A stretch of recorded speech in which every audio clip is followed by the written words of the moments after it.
going to talk about the methodology, which is no methodology at all. There's no way to defend the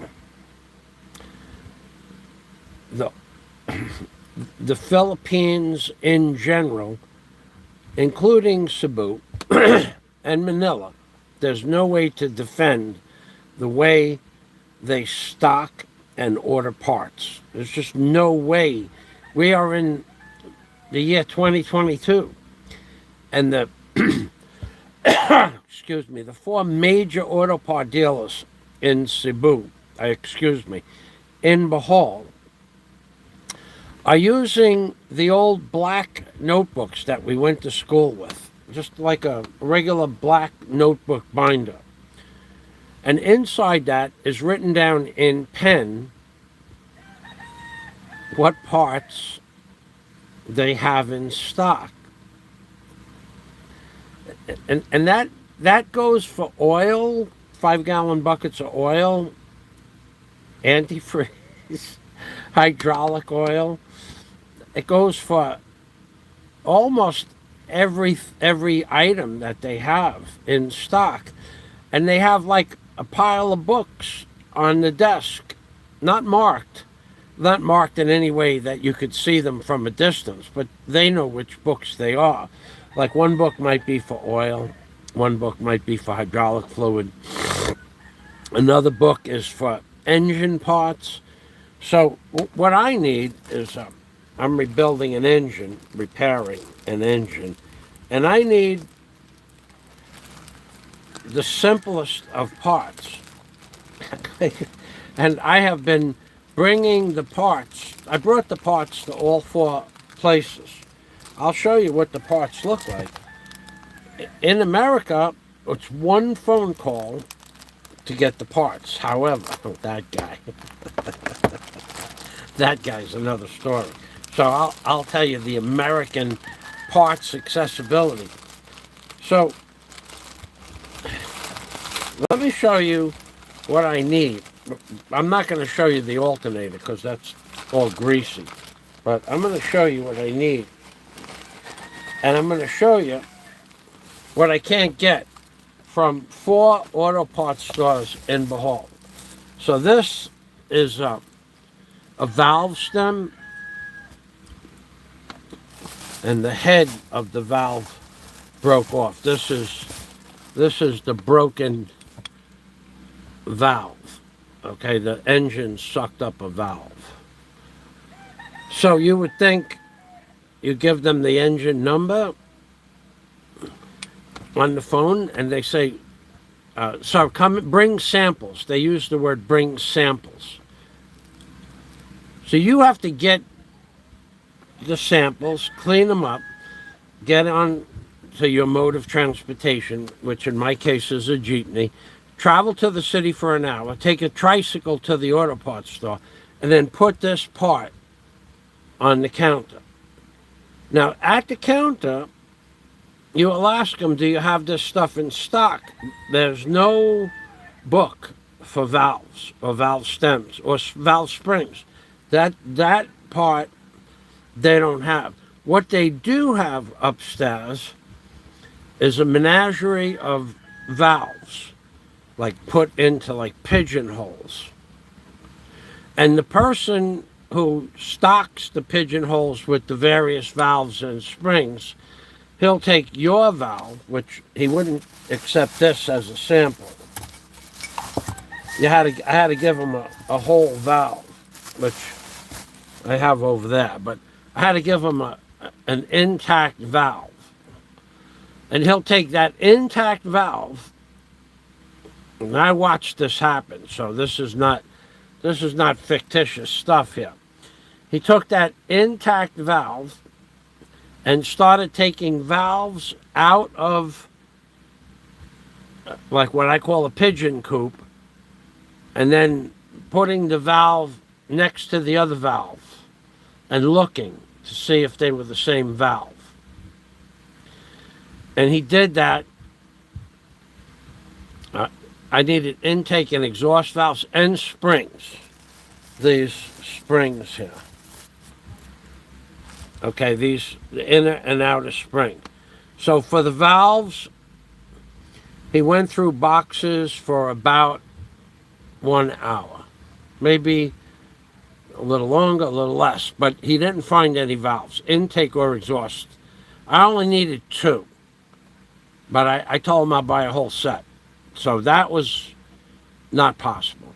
So then he went to the spring pigeon coops where they keep the springs in another pigeon coop, and also there are boxes of springs, just boxes, not a box like a little box, but like a milk crate full of springs. And there might have been 500 springs, and he took one spring out at a time and tried to match it to this spring, and he was trying to squeeze it with a big pair of channel locks to see if the spring tension was the same. But no part numbers on anything, nothing. So they didn't have it. So that was Tabel, T-A-B-A-L, Tabel Auto Parts Store. They didn't have it. So I put my alternator up on the table. The alternator that I have to replace. It's for a machine I'm doing a job on. And I put the alternator on the table. And now, after me being upstairs with the guy in the pigeon coop area, another guy comes down. That's a different shop. Apparently, it's too big. It's a very big building, and they have 2 compartments. It's separated. He takes the alternator and comes back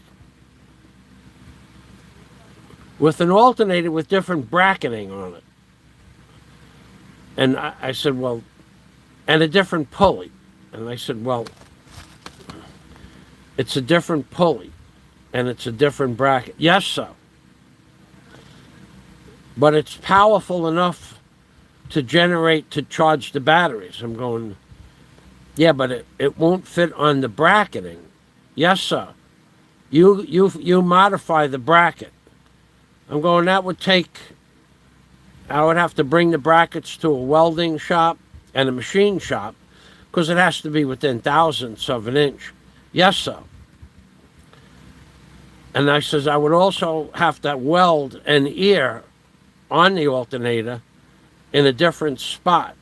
Cut the ear off and then re-weld it on. Yes, sir.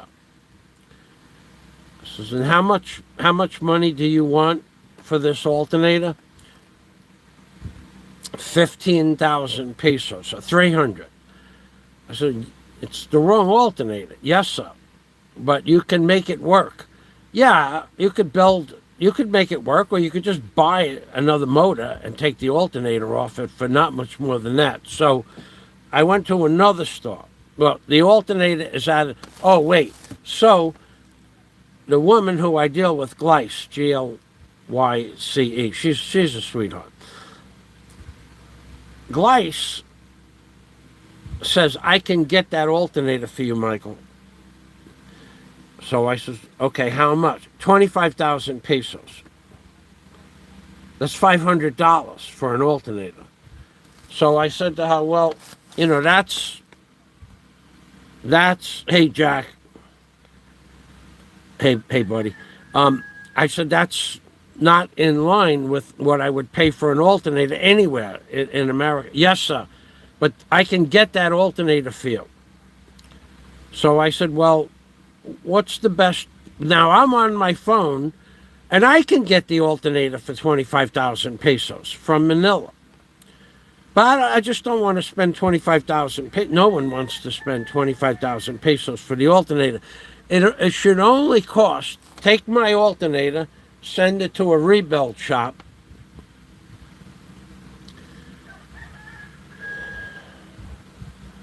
and that should cost 3,000 pesos. No, sir. We don't have a rebuild shop in Bohol. You'll have to go to Manila. So I said, you know what, I'm going to hold off on the alternator.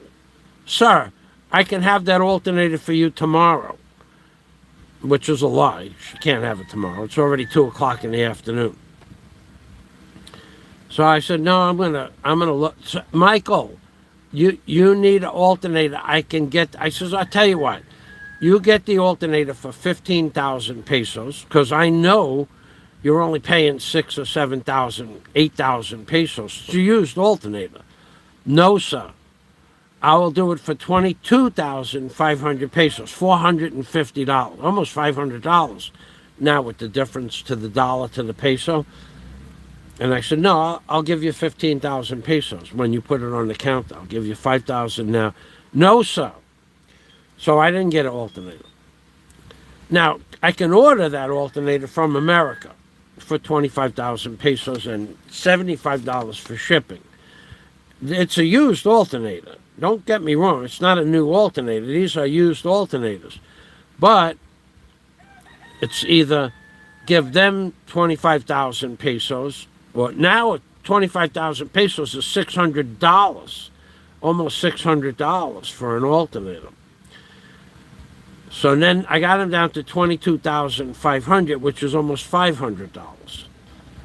And I said, no, not going to do that. So I got a place in Cebu that sent me some pictures. It's a bigger capacity alternator. It's not the right bracketing, but it's brand new. And I would have to bring it to a machine shop, have them cut the ear off it. The ear is the part that the bolt goes through.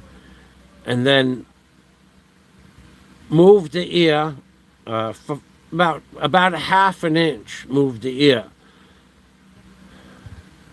And then the pulley that's on the new alternator needs to be, actually, it's a double pulley. But when you line up the alternator with the bracketing, the pulley doesn't line up with the engine flywheel pulley. So you'd have to actually weld the entire, find a pulley that lines up with the engine. What they don't have at the store, they don't have that pulley, they don't sell that pulley, and they don't know where to get that pulley. So the only way to make that pulley work would be to completely fill in the V of the pulley with solid weld. And then after the bracket is rebuilt, put the alternator on the machine and then line up the engine flywheel pulley with a straight edge to the alternator and mark that. And then mark the center of the new groove, the depth of the groove, give them the old pulley off the old alternator and just tell them that this groove starts here and the center of the groove is in. So they have to fill in the whole pulley, all the V, and then put it on a lathe and then dado out or cut out the pulley. Because the company that sells the alternators doesn't know where to get a pulley. The one I want, the one I need. They won't even look for it. They just say, we don't sell pulleys, so you'll have to go someplace else for the pulley. So that's what's going to happen. I'm going to get an alternator, and they're mad about this because their alternator that they want 22,500 pesos for is a used alternator, and the alternator is not new, and it's just rebuilt. Now, if I had the old alternator and there was a rebuild shop in Cebu, there is not. Take my word for it. I've been to one before. They don't have. Wait. Wait till you see these shops that they have in the Philippines. Wait. I went to a small engine repair shop, 7 years ago. I'll never forget. I have a video on my other channel. 7 years ago, I went to a small engine repair shop.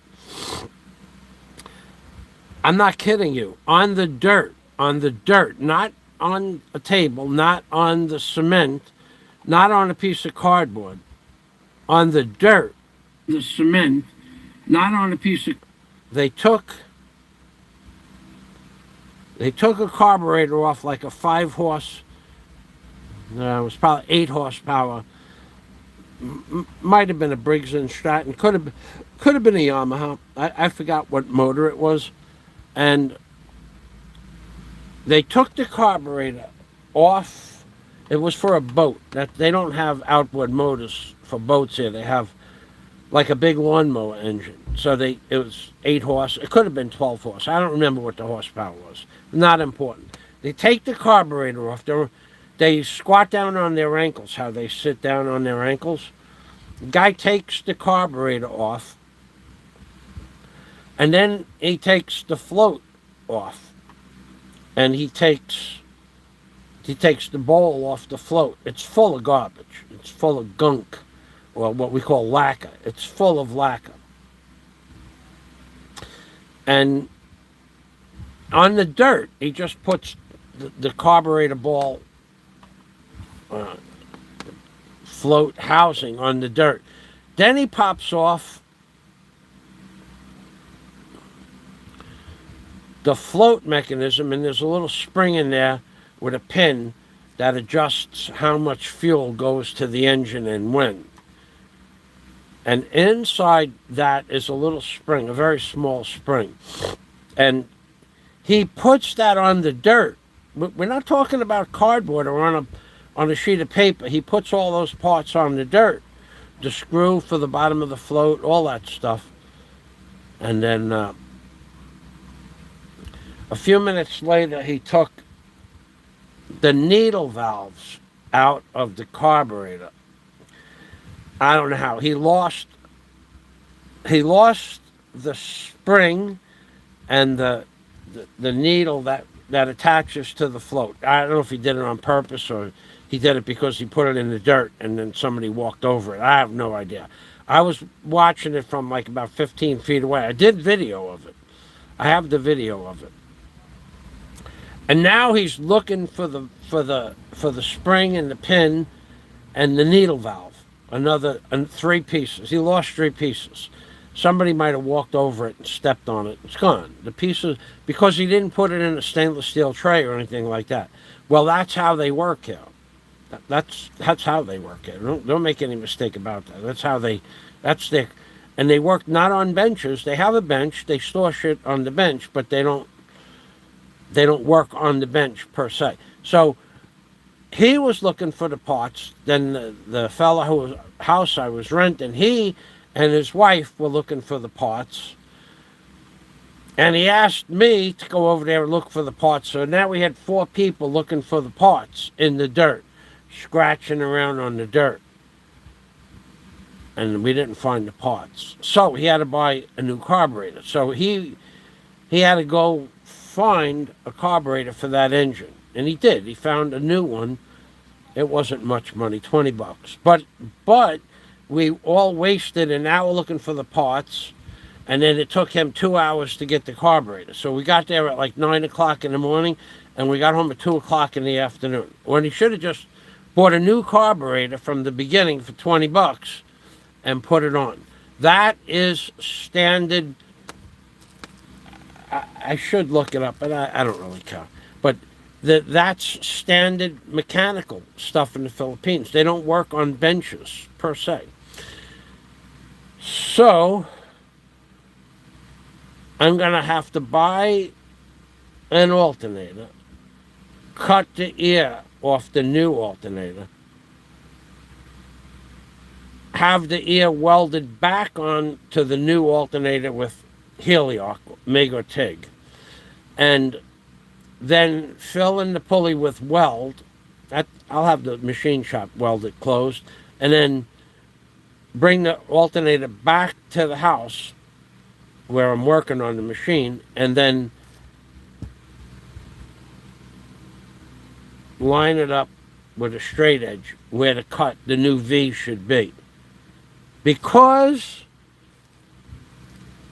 the alternator that they want to give me for 22,500 pesos is a rebuilt alternator, but I don't know what condition it's in. It's not like a new rebuilt. It's not like somebody rebuilt it last year. It could be on a shelf for 10 years. Because there was another alternator shop. I have a rebuilt one.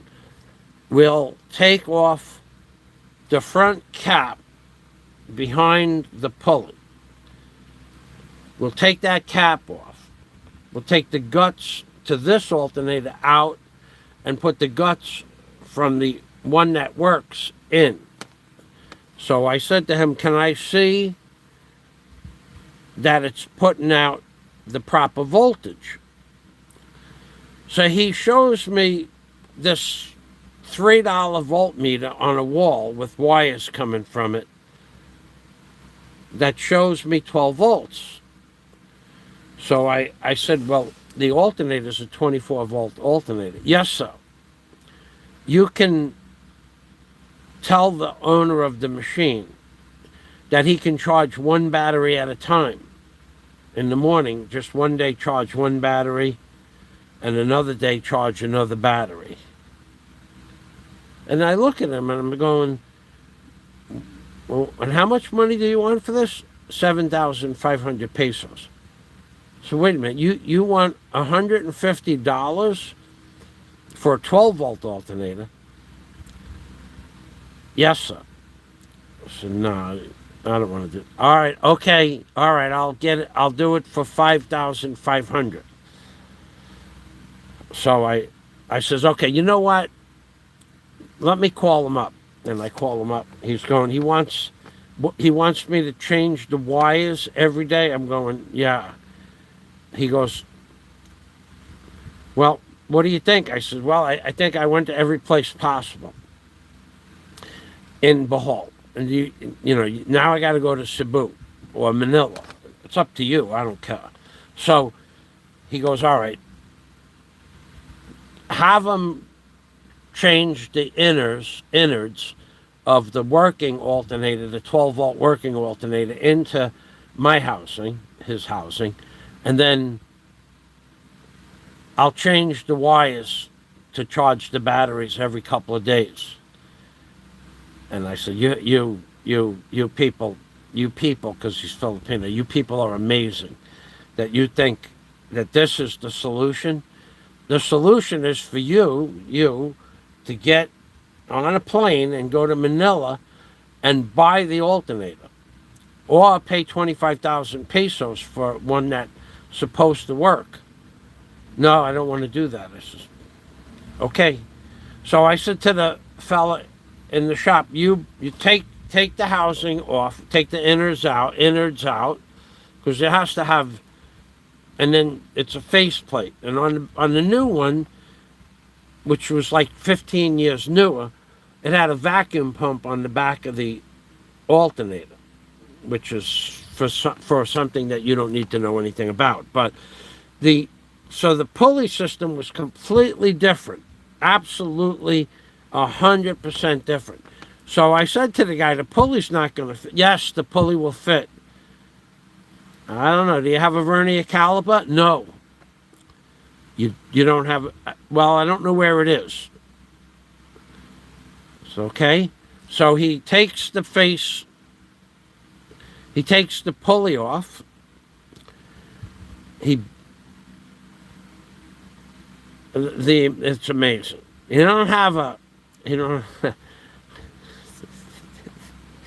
takes the pulley off. Let's just leave it at that. And now he takes the faceplate off. Now his job is done. Now another guy comes over. That guy was taking one alternator apart. The other guy was taking the other alternator apart. And they put the faceplate on. They bolted all together. And I says, how are you going to do this? The diode, the plate for the diode, while he was putting it together, you put everything together and you kind of push everything. It's like it's a job to do this. I says, the diodes are different. No, sir, they'll fit. And I'm going, no, those are machine holes, and they're not going to fit. One of them is off 3/4 of an inch, and that unless you're going to start drilling stuff with a drill press and opening up holes, it won't work. It just won't work. Yes, sir, it'll work. And I said, okay. And it didn't work. Didn't work. The diode, the manufacturer specifications for the holes for the faceplate are the manufacturer specifications for the faceplate for the diodes, and everything else fits around that. He wouldn't listen. I said it's not going to fit. It'll fit, sir. If you can make it fit and you can make it work, I got permission to pay you, but I don't think you could do it. So after 3 hours, they couldn't do it. And they took everything apart, and they put the old innards back into the old alternator. And then the new alternator that was somehow worth 7,500 pesos, they didn't even bother putting that back together. They just threw the parts on a shelf. I don't know what they did, but they brought it over there somewhere in the shop.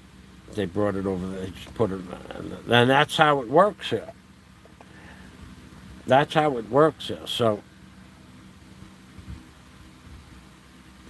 the delusion is the solutions. It's amazing. No, and they want top dollar for this stuff. They want. Now, the one that I'm gonna go get them in Cebu is brand new. The one that he had is 24 volts, 15 charging amps. The one that the guy took off the shelf that was 20 years old was 12 volts, 15 amps, where you have to switch the wires every day to charge the batteries. The one that I'm going to get is 24 volts, 35 amps. I got a guy on the phone. But, again, he sent me pictures. The pictures don't... I said to him... I gave him a picture of the alternator that I have to replace. And I gave him the specs, the dimensions that the frame on the machine fills up. And then I said to him, I'm going to have to cut that ear off. Yes, sir. They know what you got to do to make something work. It's not like these guys aren't mechanics. They're mechanics. They're more mechanics than most people in any automotive store, because in an automotive store, all they do is remove and replace. These guys fix stuff from nothing or build something from nothing. So for that, they get an A+. But when I told him it won't work, and he kept working on it, I knew it wasn't going to work. Do you have a vernier caliper? No, sir. I said, well, those holes don't line up. It'll work, sir. But it didn't work. I mean, I could see it's not going to work. I don't know what he was thinking. It was late. It was getting dark. And it was on the dirt. And then finally, they put a piece of cardboard down about 5 o'clock. So that's what you got to do to get parts here. Now, I've exhausted all 4 automotive places. Nobody has a book for like these springs. So, and how much are the springs? Well, no one has the valves, right? No one has the valves. So in Cebu, they have the valves, 12 valves.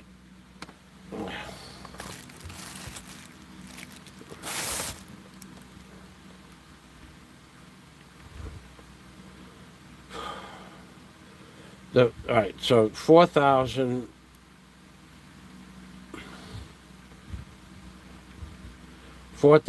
divided by 12 equals 333 pesos per valve. That's about $7 a valve. If I buy the valves through a company in America. I'm not kidding you now.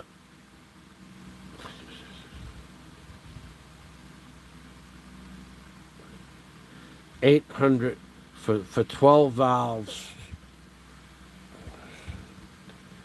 $48 a valve. That's what it was. 48 times 12 for 12 valves. 48 times 12 equals $576 for 12 valves. Here, it's 12 times 6, it's $72. So divide by 72. It's eight times the price for the valves if I buy them for America for the cost of the valves. And then it's $300 for shipping and import fees. So it's $1,100.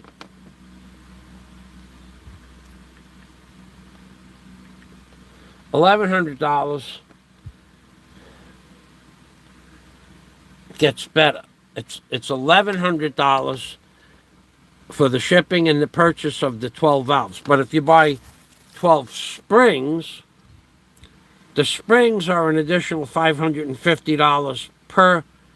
For the little spring here, they want $45 for the little spring and $45 for the big spring.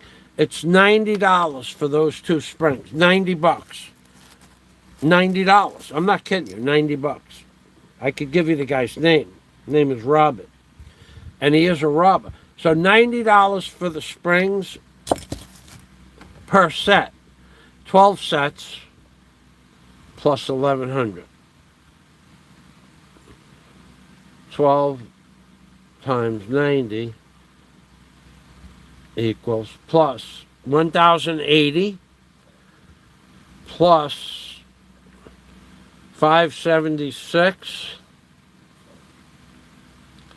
plus these parts here, valve stem guides. They sell it as a set. 12 of these for a 6-cylinder engine was $32 each. So 12 times 3 is 306, 400 plus 400.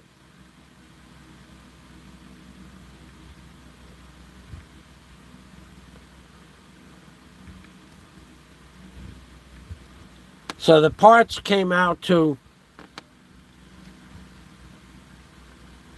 $4,500 for what you should be able to buy, what you can buy if you can find them for about, I don't know, $300. So it was 15 times the price. But he had everything in stock. So and he said, well, if you can get the parts in the Philippines, why don't you just buy them there? And I'm going, well, if I could get them in the Philippines, I wouldn't be talking to you, would I? No, sir. But we can have those parts to you, in like 15 business days. I said, yeah, but you want over $5,000 for the parts. He wanted, for a head gasket set, for $200. In the Philippines, if I go to Cebu, it's $22. So he's basically charging me 10 times the price for the gasket set. The valves at $48 a piece and 8 times the price for the valves, 8 times the price for the springs, 10 times the price for the gasket set, 10 times the price for the valve stem guides, and there was for the alternator that you could buy for $100 here in America, it's $500. He can get that alternator for same model. It's an ME something 602 something. It's 25,000 pesos, but that's a rebuilt alternator from America, which is done properly in a proper rebuilding station. Here, I don't know what that means, rebuilt. Here, I have no idea. So, altogether, his parts were $5,500 with shipping. He goes, but that's with shipping, and I'm going, you're charging me $300 for 60, not even 60 pounds. And the alternator was 22 pounds, 30. For 40 pounds, you're charging me three? Yes, sir. I don't know. I might end up doing business with Robert because this guy's got to pay me to go to Cebu. And Daisy, and because Daisy speaks the language. It's an amazing place living in the Philippines. You have no idea how hard it is to get standard stuff.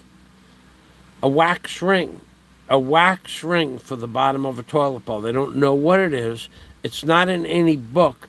They've never seen one. They've never heard of it. Because here, people put the tile floor down. They put the Johnny bolt up through the floor. They don't have a bronze ring or a plastic ring that attaches to the 4-inch pipe or the 3-inch, waste pipe. Usually there's it's called a flange. It's a flanged bracket that glues onto the 3-inch waste pipe. They don't have those here. So what they do is they tell you to put a bolt through the floor or put a bolt in the concrete floor to line it up with the holes in the toilet bowl. So you got to get like a 5-inch bolt, knock a hole into the concrete, a deep hole, like a 3-inch hole, and then put concrete in there, and then you put the toilet bowl over the bolt, make sure that all works, then take the toilet bowl off, and then you put cement around the whole bottom of the toilet bowl, and you set the toilet bowl down on cement, which does not prevent the waste.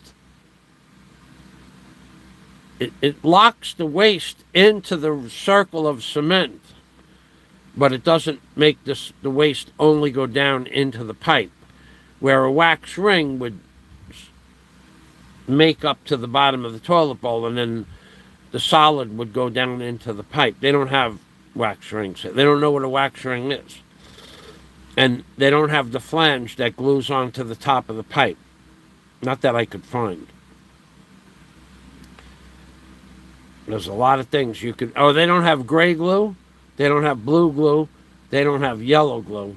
And they don't have acetone primer to put pipes together with. You're not going to get that here. They don't have it. Doesn't matter. It's an amazing place, the Philippines. And then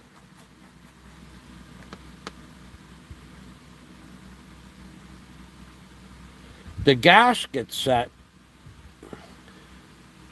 that the Tabel wants 7,500 pesos for was made by a certain company in China. I forgot the name. So I said, let me see the item. They do this on their cell phones because they don't have a computer. Well, I don't know if they have I don't see it on a computer. I see them looking at. So they have a gasket set. They showed me the color of the box and the name, and then I asked the fella in Cebu on the phone, can you get me a gasket set for a specific engine? And he said, yeah. And I said, how much? He goes, maybe 1,200. But with your discount, 1,000 pesos. So $20 for the gasket set in Cebu and 7,500 in Bohol. 4,000 pesos if you could get the alternator rebuilt in Cebu, $80. And if you buy it from Bohol, it's $500. It's hard living here. It's really hard living here, doing any kind of work on anything, even to buy simple stuff. Really hard to live here. I'm going to check the comments, and then Daisy should be back. We're going to have lunch. You guys that want to come to the Philippines, if you decide that you want to buy a car, and you're going to save money buying an older car that you think you'd be able to work on yourself, it's possible. They have some things here. I mean, they don't have a lot of stuff, but it's whatever they have in stock. This is something else you don't understand. They won't order if it's not in stock. If it's not on the shelf, they won't order it for you. They just tell you, come back next week, maybe we'll have it in. But their ordering department may not order those parts for 5 months. Go buy a battery for a car. Tell them you want a 1500 cold cranking amp CCA cold cranking amp battery. They don't know what a cold cranking amp battery is. They say, well, do you want one with 17 plates or 21 plates? Well, I want a 1200 cold cranking amp battery. So we don't know what that means. They don't know what cold cranking amps are because they don't have cold here. So batteries are, they're astronomical, the price of batteries. A car battery can cost you $200. Whereas in America, at Napa, you could buy that battery for $80. And the car batteries come from China. And the car batteries at Napa come from China. China sells Napa parts, 1200 amp cold cranking batteries that you can buy off the shelf for $80. Here, the equivalent is $200. And it comes from China. So it travels 4,000 miles less of a distance, 5,000 miles, and they charge you more because they have a 50% import fee. It's an amazing place. So if you're going to buy an older car, don't do it. If you're going to buy like a car from the 1980s that you think you'll be able to work on, you might be able to work on it, but you might not be able to get parts for it. And they won't order parts. You're not going to go in and bring a part, put it down on an automotive counter, and say, will you order this part for me? What you can do, if you really need a part, is you can go to Cebu or Manila and look for the part. And how do you do that? I need this. No, sir, we don't have that part. Where can I find it? You might be able to find that in Cebu. Where in Cebu? We don't know that, sir. So you just want me to get on a boat and go to Cebu? Yes, sir. You don't know the name of the store? No, sir. You'll have to go to where they sell auto parts and ask. So where do you get your parts from? Where do you buy your parts for this store? I don't have that knowledge, sir. Well, all right. Is the owner here? Yes, sir. So ask the owner where I should start to look in Cebu or Manila for these parts. They won't give you that information. They just tell you to go to Manila. Just go to Manila. Because if you go to Manila, you're going to get on a tricycle, you're going to get on a ferry, you're going to get on a cab in Manila, and you're going to look around, and you're going to spend 1,000 pesos traveling. That's 1,000 more pesos in the pockets of the general populace for transportation. Or you could spend, I want to buy a pair of sneakers, size 13. Daisy spent 6 hours on the phone calling up every sneaker store and shoe store in Cebu. There's like 9 places in Ayala Mall, there's 7 places in the SM Mall down south, there's 5 more places up north, there's 6 or 7 places in the J Mall. All she did for 6 hours was ask for a size 13. No one carries a size 13. Their answer is to go to Manila. In Manila, they have size 13. Well, what's the name of the store in Manila? So we don't have that information. Okay. Thank you very much. Thank you very nicely. Okay. And that's what it's like living here in the Philippines doing mechanical work. Scott Del Fuego. Hey Scott, thanks for stopping by. I'm ready to I'm gonna end this live stream actually. I'm done. I said what I had to say. And plus Daisy will be home any minute for lunch, so I'm gonna say goodbye. Thanks for watching. My trip to Cebu, I don't know when it's gonna be soon. Soon. And then I want to get a few more phone calls under the belt, so to speak. And then I think I'll be bringing the drone to Cebu as well, actually. I'm going to try to drone the port of Cebu if it's allowed. I don't imagine it wouldn't be allowed, but we'll find out. I think that'd be pretty cool. Actually, I would like to drop the drone off the boat going underneath the new bridge from Cebu to Bohol. I don't know. I'm not real good with the drone yet, but I'm going to bring the drone to Cebu for sure. So thanks for watching, everybody, and bye-bye for now. And I'm Big Permy from Michael Fazio. And there's me in the Philippines, baby. YouTubers can be ignorant and nasty, says Scott Del Fuego. And they lie. That's true. If I had $1 for every lie that was perpetrated against me, I'd be rich. I'm Pink Permy from the Philippines, baby. Bye-bye for now. From Michael Fazio and Daisy May.